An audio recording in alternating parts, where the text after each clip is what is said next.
আর এই মুহূর্তে যে খবরে নজর রাখবো, বিজেপি কর্মীদের লক্ষ্য করে বোমাবাজির অভিযোগ উঠে আসছে নদিয়ার করিমপুরে। এই বোমাবাজিতে বেশ কয়েকজন জখম হয়েছে বলেও খবর পাওয়া যাচ্ছে। বিজেপি কর্মীদের লক্ষ্য করে বোমাবাজির অভিযোগ। নদিয়ার করিমপুরে বোমাবাজি আর সেই বোমাবাজির ঘটনায় বেশ কয়েকজন জখম হয়েছে বলেও খবর পাওয়া যাচ্ছে। ঠিক কি ঘটেছে আরো বিস্তারিত এই বিষয়ে জানাতে পারবে সমীর, রয়েছে আমার সঙ্গে। সমীর,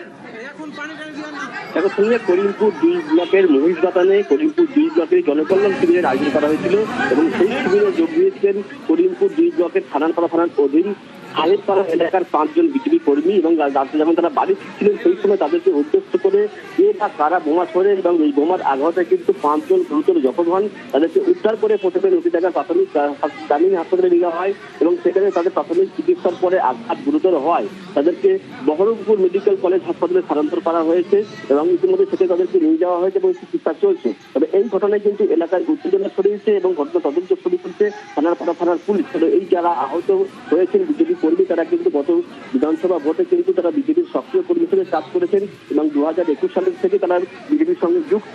বিজেপির যেটা অভিযোগ যে এখানে বিজেপির তৃণমূলের দুষ্কৃতী বাহিনী তাদের উপরে হামলা চালিয়েছে, অবশ্য তৃণমূলের দাবি করছে। কিন্তু সমীর, এই ঘটনাটি কখন ঘটেছে, কাদের বিরুদ্ধে অভিযোগ, তাদের চিহ্নিত করা যায়নি?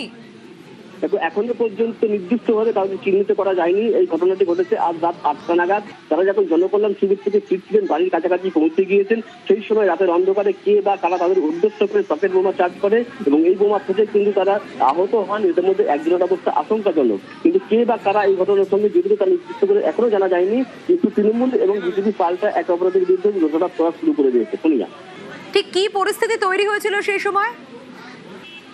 দেখো, এই 5 জন জনকল্যাণ শিবির থেকে তারা বাড়ি ফিরছিলেন এবং বাড়ি যখন ফিরে তারা রাস্তা দিকে যাচ্ছিলেন সেই সময় তাদের উদ্দেশ্য করে অজ্ঞাত পরিচয় কিছু দুষ্কৃতী তাদেরকে রাতের অন্ধকারে কিন্তু তাদেরকে লক্ষ্য করে বোমা ছোড়ে এবং এই বোমা ফেটে যারা ইতিমধ্যেই জখম হয়েছেন তারা হাসপাতালে চিকিৎসাধীন। আমরা ওখানে দাঁড়িয়েছিলাম আর আইসি রহেদ মেম্বার বম মারছে।